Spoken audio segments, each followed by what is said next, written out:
Eu vou falar dos 5 mitos do conflito entre Israel e o Hamas. Tem muita narrativa, tem muita história, tem muita desinformação circulando. É impossível a gente entender um conflito tão complexo sem entender os fatos, a história e a verdade. Nós temos que tirar a ideologia de lado para que a gente possa então compreender o que está acontecendo de verdade. Eu escolhi 5 das coisas que eu escuto muito se falar e que elas não fazem sentido quando a gente olha para a realidade. Então vamos lá, qual é o primeiro? Gaza é a maior prisão ao ar livre do mundo criada por Israel. Vamos ver se isso é verdade? Onde está a faixa de Gaza? Primeiro o Estado de Israel, né? Seria este território aqui, e aí ele desce aqui. Nesse pedaço está a faixa de Gaza e aqui está a Cisjordânia. A faixa de Gaza, ela tem 41 quilômetros de extensão, né? E na sua distância maior, né, daqui até aqui, são 12 quilômetros. Aí a fronteira vai diminuindo e aqui nessa parte menor ela chega a 7 quilômetros dessa faixa de terra. Nem sempre o território de Gaza e a população que vivia aqui foi governada e controlada pelos palestinos ou pelo Hamas. Os otomanos já ocuparam e governaram Gaza, depois os britânicos. Depois, em 1948, quando houve a partilha dos dois territórios, da criação dos dois territórios, isso daqui ficou com o Egito, que por um acaso tem fronteira aqui. O Egito então passou a controlar Gaza e aí, em 1967, com a Guerra dos 6 Dias, Israel assume o controle de Gaza e vai ficar em Gaza até 2005, quando se retira unilateralmente, retirando inclusive os israelenses, os judeus que viviam nessa região. Mais de 9.000 judeus foram retirados à força pela polícia e pelo exército de Israel para que não tivesse mais ocupação, presença e nenhuma residência, ninguém morando ali. E aí, em 2005, quem assume o controle de Gaza é a autoridade palestina, governada então pelo Fatah. Em 2006, é feita uma eleição e quem ganha a eleição é o Hamas.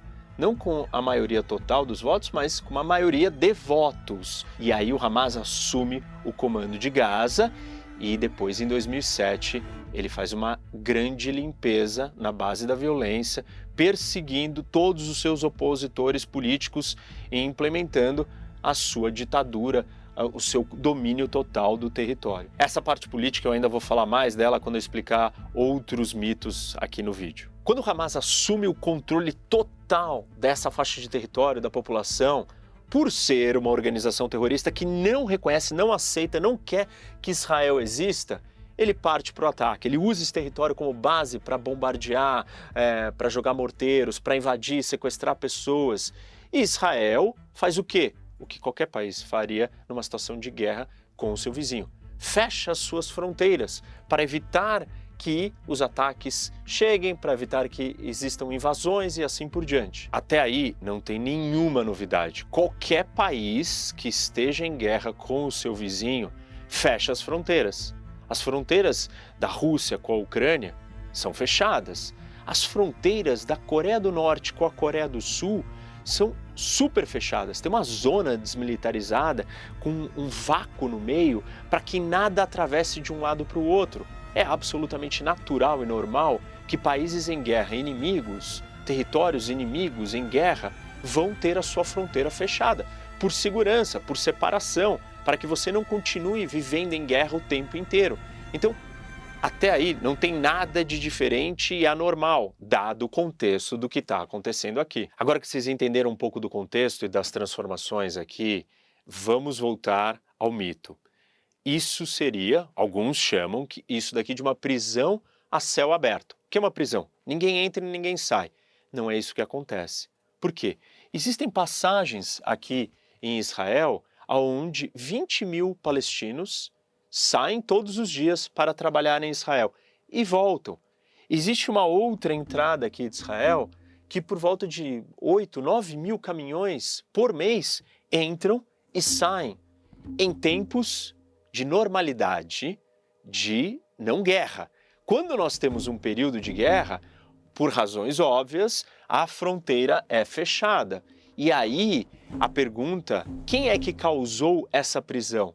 Não foi Israel, e sim o Hamas. Se isso daqui é uma prisão feita pelo Hamas, pelas suas práticas, pela sua postura, pelos seus objetivos, pela natureza do que ele é, uma organização terrorista que quer aterrorizar e guerrear eternamente para sempre, atacando civis e inocentes. E aí vejam o seguinte, então, esqueçam Israel, vamos supor que vocês não aceitam esse argumento, Israel é inimigo do Hamas e de Gaza, então Israel está causando isso. Vamos olhar para o óbvio. Quem faz fronteira com Gaza é o Egito. Então por que o Egito não abre as suas fronteiras? O Egito é um país árabe, o Egito é um país muçulmano, como a população de Gaza, árabe e muçulmana, não está em guerra com Hamas, não tem um conflito histórico e antigo com Israel e o povo judeu. Por que o Egito não abre a sua fronteira? Porque o Egito sabe com quem ele está lidando, o Egito não quer lidar com problemas, ameaças, perigo, contrabando, não quer lidar com uma organização criminosa que ocupa Gaza. Então, falar que isso daqui é uma prisão ao ar livre, se essa prisão existe, é só por causa do Hamas. E lembrem-se, esqueçam Israel. Por que o Egito não abre a fronteira?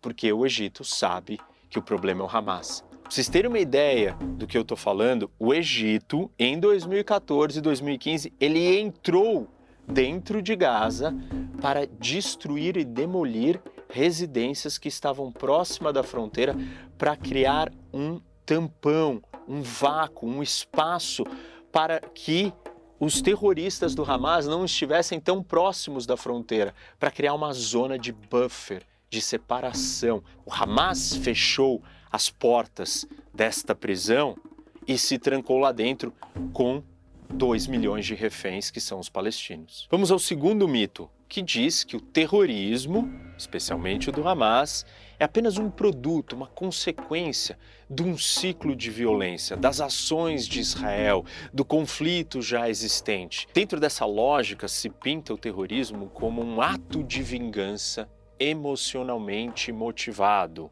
Então são pessoas frustradas, fragilizadas, que não têm outra alternativa a não ser usar a violência máxima e absurda. Só que não é assim que funciona o Hamas. O Hamas é uma organização com líderes que comandam, organizam, criaram uma ideologia.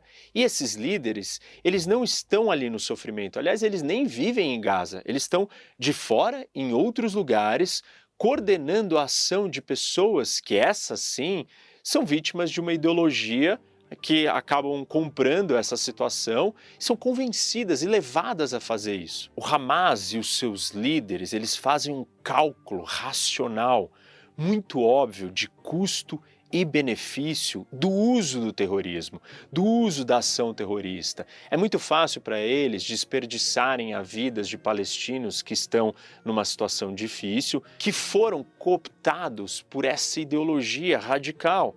E eles usam essas pessoas sem nenhuma preocupação. Então, para eles é super fácil, super efetivo, de longe, recrutando essas pessoas e usando elas. E não podemos esquecer, o Hamas é uma organização que tem como objetivo a destruição total do Estado de Israel. Ele nasceu, ele vive com essa função e com esse objetivo.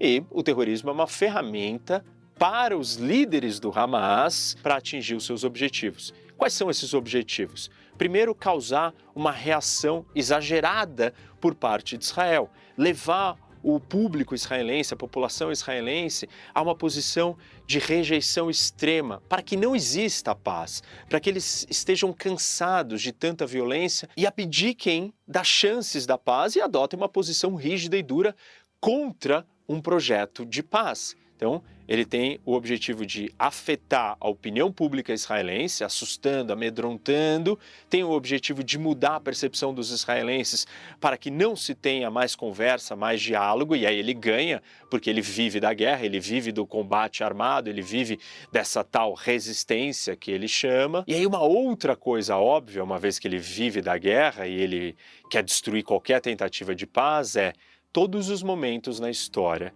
que se chegou perto de algum acordo de paz ou se começou uma conversa de paz, o Hamas entra em ação.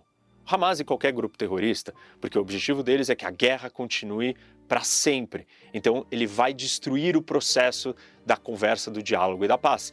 Neste momento não foi diferente. O que estava acontecendo geopoliticamente na região? A Arábia Saudita estava em vias de assinar um acordo de paz com Israel. A Arábia Saudita é o país mais importante para o mundo islâmico, porque detém os lugares mais sagrados do mundo islâmico. Se a Arábia Saudita normalizar suas relações com Israel, o Hamas perde o seu motivo de existência, porque mais gente está fazendo a paz com Israel. Então, fica óbvio quais são os objetivos do Hamas. Um último ponto é que se o Hamas inicia o confronto, se ele inicia briga, guerra, ele vai conseguir trazer mais apoiadores para a sua causa. Porque uma vez que você deu o início de um confronto, haverá a reação do seu inimigo, haverá a reação do lado de Israel. E a reação vai ser um grande mobilizador dos palestinos olharem e falarem: nós estamos em guerra, quem que nos representa na guerra?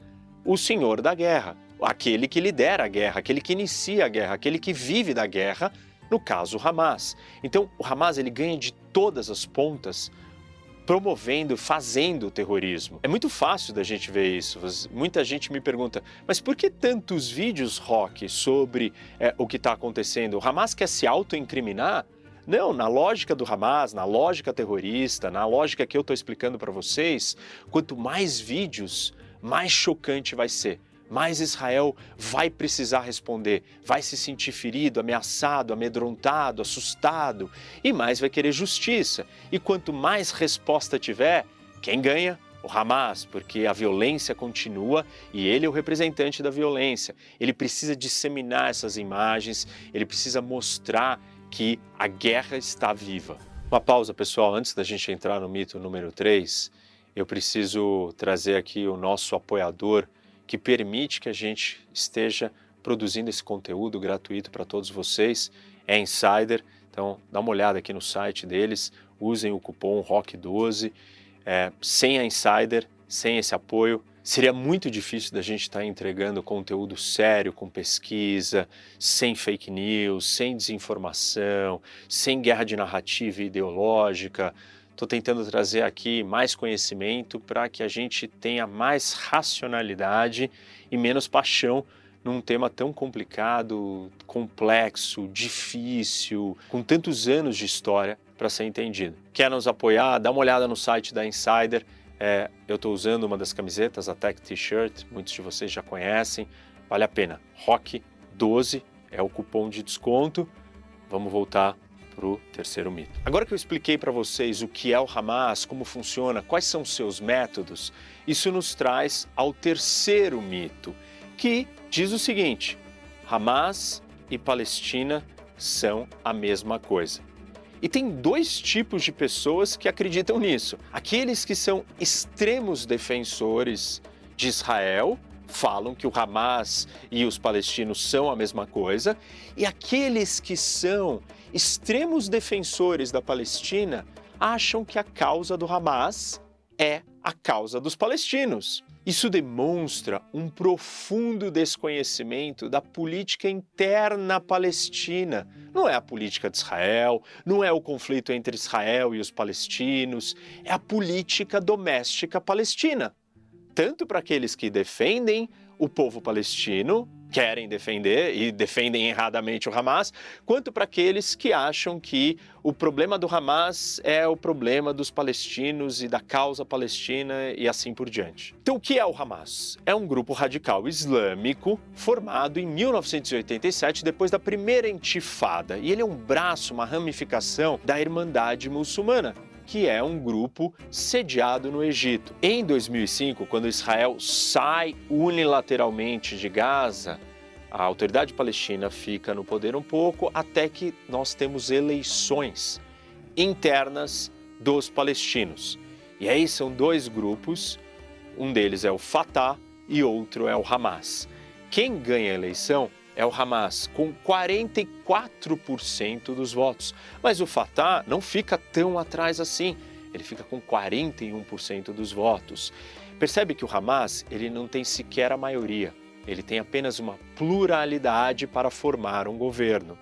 Mas o Hamas, não satisfeito com a sua vitória, parte para o seu modus operandi natural, que é a violência. E ele persegue e mata todos os políticos do Fatah de dentro de Gaza e começa a controlar Gaza na base da força, desrespeitando as próprias eleições que eles mesmos ganharam, configurando uma verdadeira ditadura. Da onde? Somente de Gaza. Hamas controla só Gaza e o Fatah controla a outra parte onde está localizada a população palestina, que é a Cisjordânia. Vejam o seguinte, os próprios palestinos estão não só divididos em dois territórios, mas divididos politicamente. Fatah administra 3 milhões de pessoas, 3 milhões de palestinos na Cisjordânia, e o Hamas, 2 milhões de pessoas, 2 milhões de palestinos aqui em Gaza. Rapidamente, para explicar o que é o Fatah.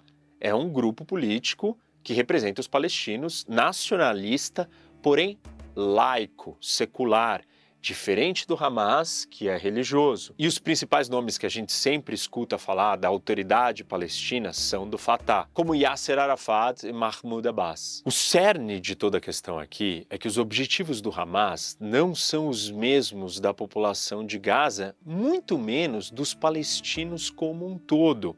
Para vocês terem uma ideia, 54% dos palestinos em Gaza dizem ter medo de criticar o Hamas. Uma outra pesquisa, em 2022, diz que 53% dos palestinos de Gaza concordam que o Hamas deveria parar de pedir a destruição de Israel. Uma terceira pesquisa, em 2022, diz que 71% dos palestinos em Gaza acreditam que o Hamas e as suas instituições são muito corruptas. Além disso, tem vários outros relatórios de organizações internacionais que investigam abusos de direitos humanos, como o Human Rights Watch, que diz que o Hamas abusa da sua população. E a gente não tem como medir o apoio da população na realidade, na prática, porque é uma ditadura, não tem mais eleição. As pessoas não têm voz, elas não têm como lutar contra o Hamas. Então, se você defende o Hamas e acha que você está defendendo os palestinos, primeiro você deveria perguntar para os palestinos o que eles acham do Hamas, todos eles. E aí a resposta pode te frustrar. E depois, se você acha que a solução do problema com os palestinos é simplesmente acabar com o Hamas, não vai resolver o resto do conflito. Mas Hamas e palestinos não são a mesma coisa. Vamos ao quarto mito. E ele diz o seguinte: Israel é o único obstáculo para que os palestinos tenham o seu Estado. Para explicar esse mito, nós temos que voltar no tempo. E eu já falei muitas vezes para vocês que no começo da história do conflito, quando surge a criação do Estado de Israel, a partilha da ONU, você não tinha tanto um conflito entre israelenses e palestinos. O conflito ele era árabe-israelense. A identidade árabe era maior do que os movimentos nacionalistas específicos menores. Na verdade, muitos que viviam nessa região eram árabes e se consideravam sírios, por exemplo. Outros eram de outros lugares. E quando acontece a criação do Estado de Israel, depois da partilha da ONU, os países árabes não aceitam e declaram guerra aos judeus na região. Não porque eles estavam preocupados e queriam criar um Estado para os palestinos, simplesmente porque eles não queriam que aquela terra ficasse com nenhum outro povo. Eles queriam aquela terra para eles mesmos. Cada um dos países árabes próximos da região, né, onde estavam sendo criados os dois estados, estavam preocupados em abocanhar a maior quantidade de terra possível para o seu estado. Tanto que a Jordânia acaba ocupando a Cisjordânia inteira e o Egito vai ocupar Gaza inteiro. Então, os países árabes tiveram sob o controle, durante muito tempo, de territórios que eram supostamente para ser o Estado palestino. Se eles estavam tão preocupados com os palestinos, por que naquele momento eles não criaram um Estado palestino? Porque, na verdade, esse não era o objetivo. E, infelizmente, para os palestinos, Israel é só um dos seus inimigos. Os palestinos têm vários outros obstáculos e vários outros inimigos, inclusive os seus povos irmãos, os seus vizinhos árabes e muçulmanos. E exatamente o que eu mostrei para vocês aqui da fronteira de Gaza com o Egito é um exemplo real, até os dias de hoje, da postura dos países árabes em relação não só ao Hamas, mas aos palestinos também, de muitas maneiras. Ou seja, deixa eu reforçar isso daqui para vocês porque é muito importante, muito claro e muito óbvio. Os próprios países árabes, Egito, Jordânia, quando estiveram com o controle dessa terra, né, desses territórios aqui, que são o que seria o suposto Estado palestino, eles não deram esse território para os palestinos, eles não criaram o Estado palestino, eles não fizeram nada disso. E assim, isso daqui, se você deixasse livre, os estados árabes iam brigar entre eles para ocupar e controlar esse território. Hoje não mais. E eles também não acreditam mais que Israel seja o problema. Tanto não acreditam que cada vez mais países árabes estão assinando acordos de paz e normalização com Israel. Egito tem, Jordânia já tinha, agora os acordos de Abraão, que tem Emirados Árabes, Bahrein, Marrocos, Sudão, todos normalizaram suas relações com Israel. E o que eu já comentei, a joia da coroa, o país mais importante do mundo islâmico e árabe, talvez, a Arábia Saudita estava em vias de assinar e o Hamas fez de tudo para impedir. Por fim, o quinto mito, muitos dizem que Israel não quer a paz. Para eu explicar isso, nós temos que voltar no tempo desde as primeiras propostas de criação de dois estados, dois espaços separados para que esses dois povos convivessem em paz nessa mesma região.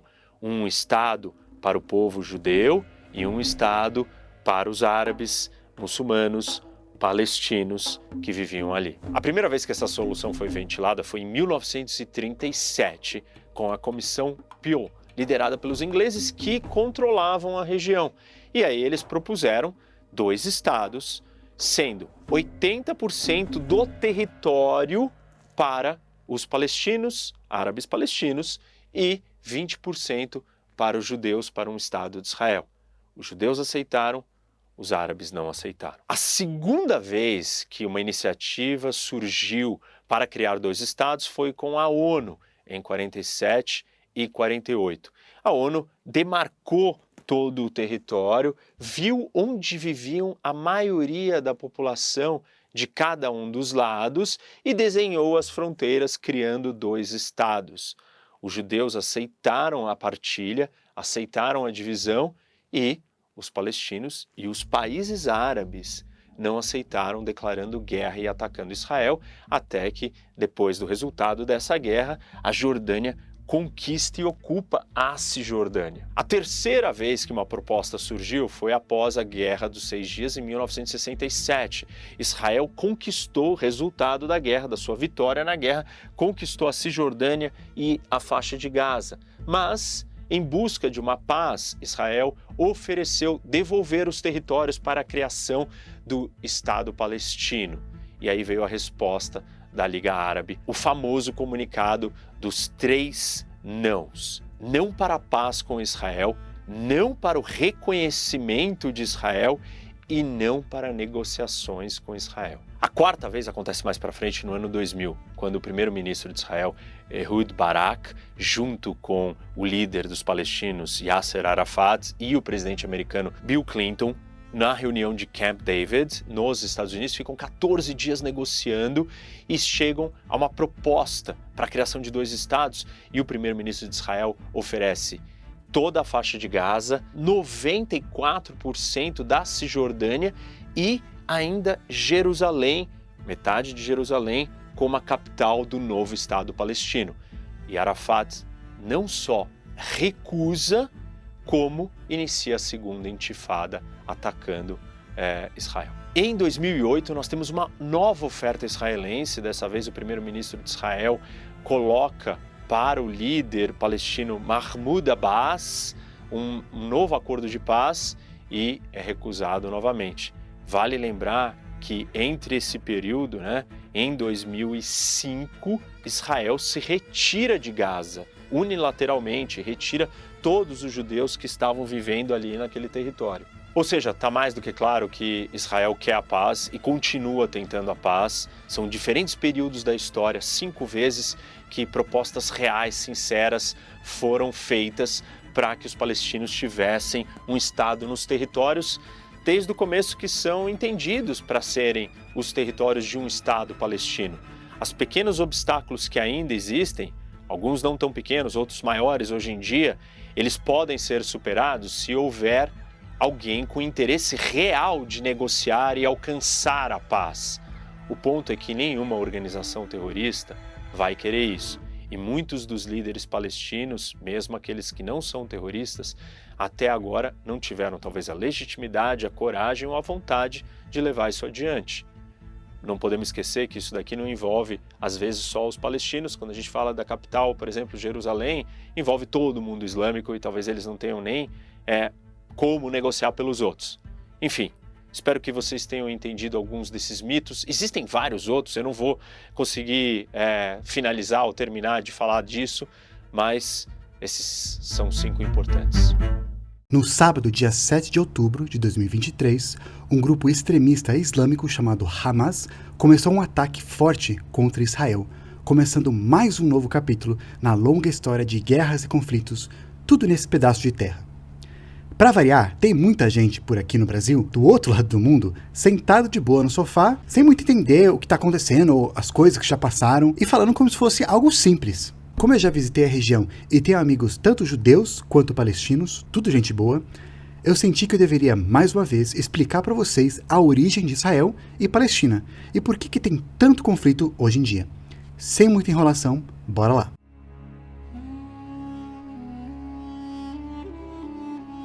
Alô, alô, YouTube! O Estado de Israel de hoje em dia é, na verdade, bem novo, criado em 1948. Mas a história dos judeus, israelenses, palestinos, ou seja, os povos que habitavam esse pedaço aqui de terra, vai bem longe e é bem complicado.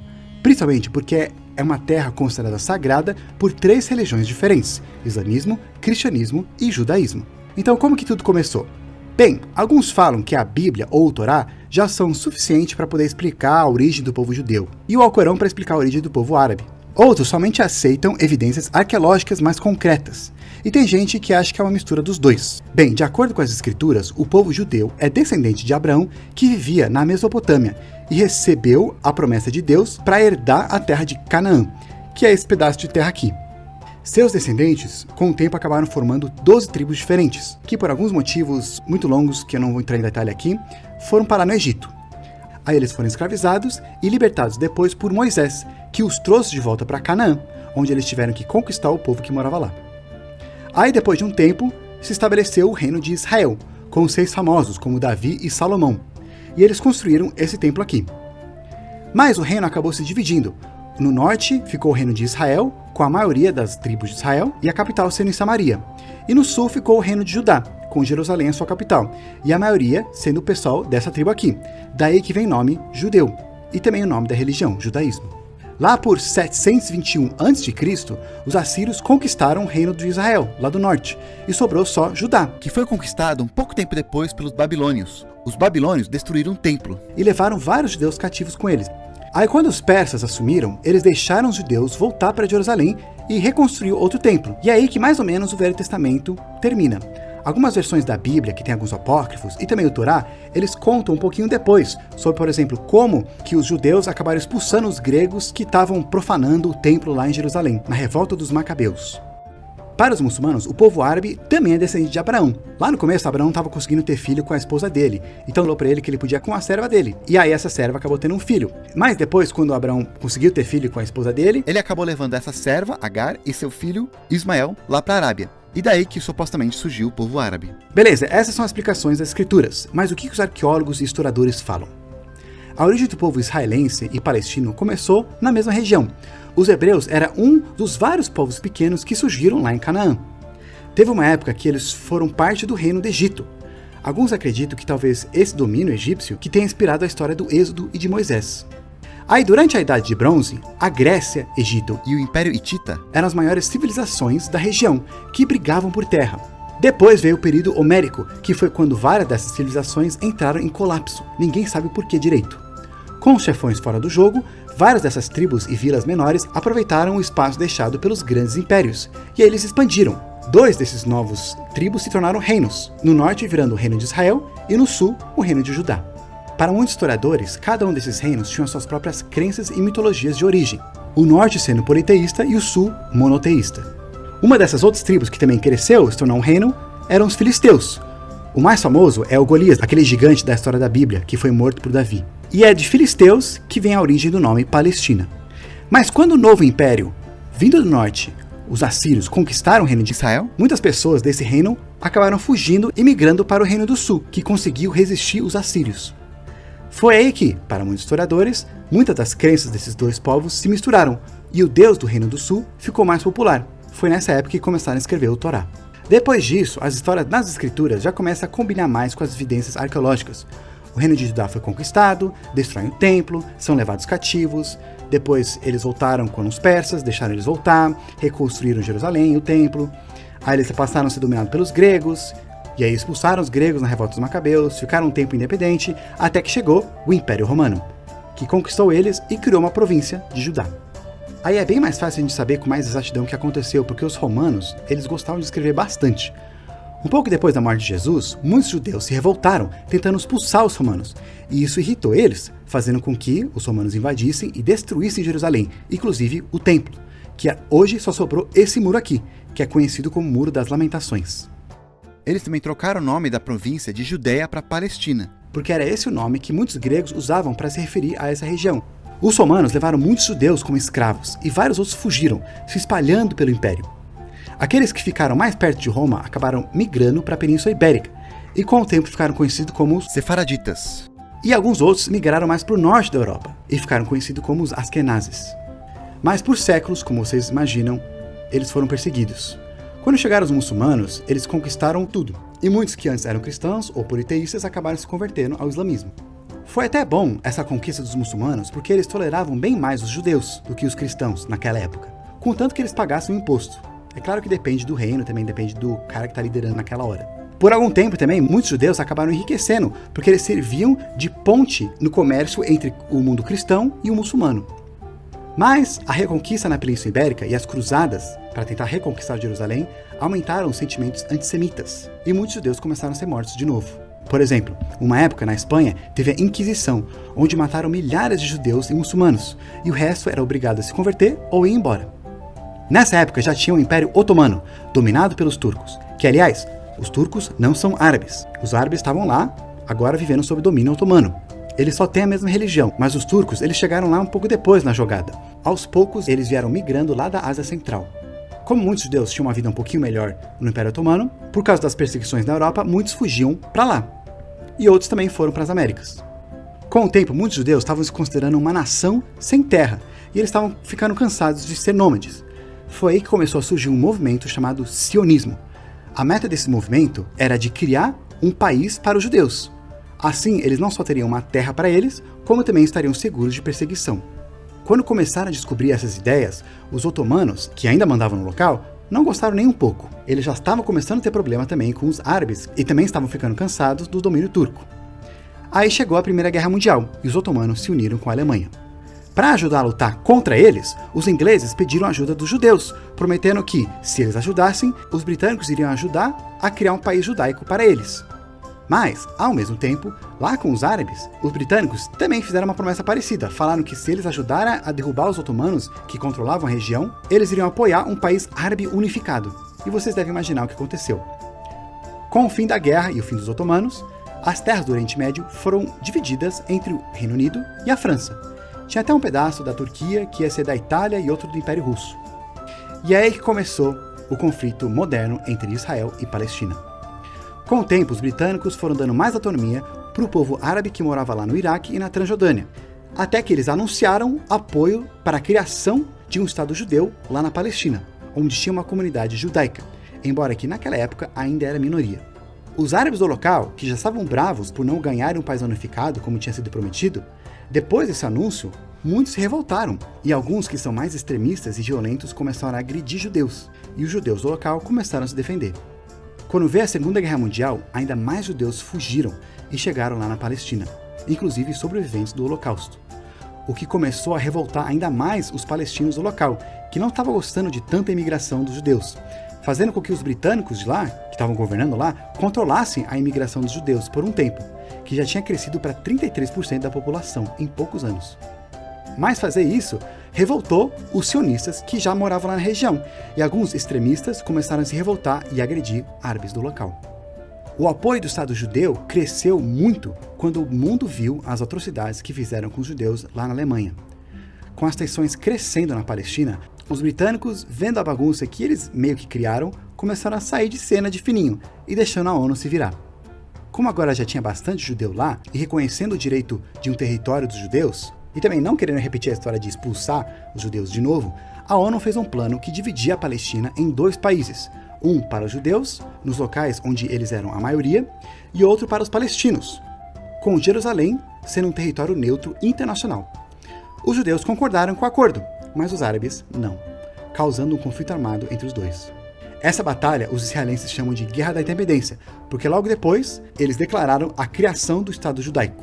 E os palestinos chamam essa batalha de Nakba, que significa o desastre, principalmente porque várias comunidades palestinas foram destruídas nessa guerra, e cerca de 750 mil palestinos foram deslocados.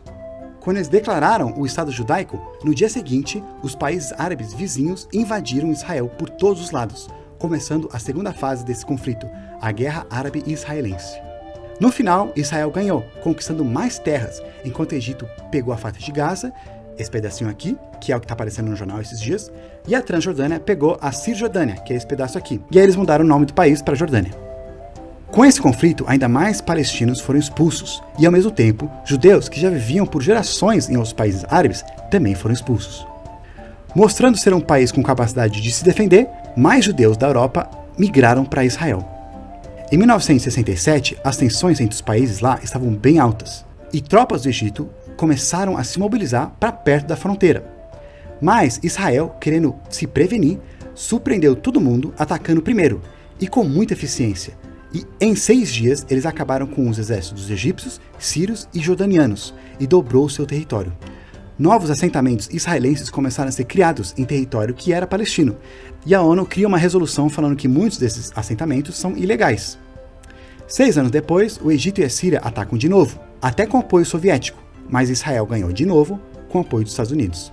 Muitos países árabes, bravos com isso, aumentaram o preço do petróleo em 70% e diminuíram a produção em 5%, criando a primeira crise de petróleo. Pouco depois, Israel começou a fazer acordos de paz com o Egito e devolveram o Sinai.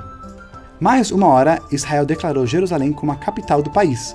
E aí, juntando com os problemas de má distribuição de água para palestinos por lá, muitos deles se revoltaram. E é aí que surgiu o Hamas, um movimento islamista palestino contra Israel, considerado por muitos como um grupo terrorista. Enquanto isso, a Organização para a Libertação da Palestina, que é uma organização criada pela Liga Árabe, lá em Exílio, na Algéria, declara o Estado independente da Palestina em 15 de novembro de 1988, com Jerusalém, a sua capital. Em 93, Israel faz as pazes com o segundo país árabe, a Jordânia, e também faz o Acordo de Oslo, que deu um pouco mais de autonomia para os governos palestinos que viviam na faixa de Gaza e na cidade de Jericó, e também na Cisjordânia. Alguns extremistas israelenses ficaram bravos com esses acordos e até assassinaram o primeiro-ministro de Israel. Aí teve mais brigas, mais conflitos, várias trocas de governo israelense, o segundo intifada, Israel começou a fazer uma muralha e mais ataques terroristas. Em 2005, Israel saiu da faixa de Gaza, dando controle para os palestinos da região, mas ainda controlando as fronteiras. Com nova autonomia, os nacionalistas palestinos do grupo Hamas ganharam controle de Gaza, deixando Israel preocupado, e teve mais bombardeios que destruiu muitas coisas dos dois lados. De um lado, pessoas condenam Israel pelo uso excessivo de força na retaliação. Do outro lado, pessoas condenam os grupos extremistas por usarem escolas e hospitais como base e escudo humano, sem contar os atentados contra civis. A maior parte dos extremistas palestinos estão em Gaza, no governo de Hamas. Por isso que desde 2007 o conflito tem sido mais entre os dois. E é o que tem acontecido nesses últimos dias também. Na Cisjordânia, quem manda mais é o partido oponente de Hamas, o Fatah, e os dois já brigaram por poder também. É difícil separar a Cisjordânia porque, além de cidades e vilas palestinas que existem lá, também tem colônias israelenses já por muitos anos. Além disso, os dois não concordam sobre o status de Jerusalém. E tem muitos argumentos, tanto do lado de Israel quanto do lado da Palestina, que eu vou deixar aqui na tela, vocês podem fazer pausa, fazer um print para dar uma olhada. E agora, mais recentemente, o que aconteceu? O Hamas fez seu ataque mais violento até então, atirando mais de 5.000 mísseis contra Israel, e vários soldados invadiram o país saindo de Gaza, sequestrando civis, fazendo torturas e causando pânico. Então, como vocês devem perceber, o conflito está longe de terminar. Uma coisa importante da gente entender é que você apoiar Israel ou apoiar a Palestina não quer dizer que você é de esquerda ou de direita, porque normalmente a esquerda está mais ligado com socialismo, controle de Estado, a direita está mais ligado com livre mercado, essas coisas. Mas lá não é isso. Lá um lado extremo apoia somente o Estado palestino e o outro lado extremo apoia somente o Estado israelense. Enquanto o meio, que na verdade é a maioria das pessoas, quer encontrar um meio termo.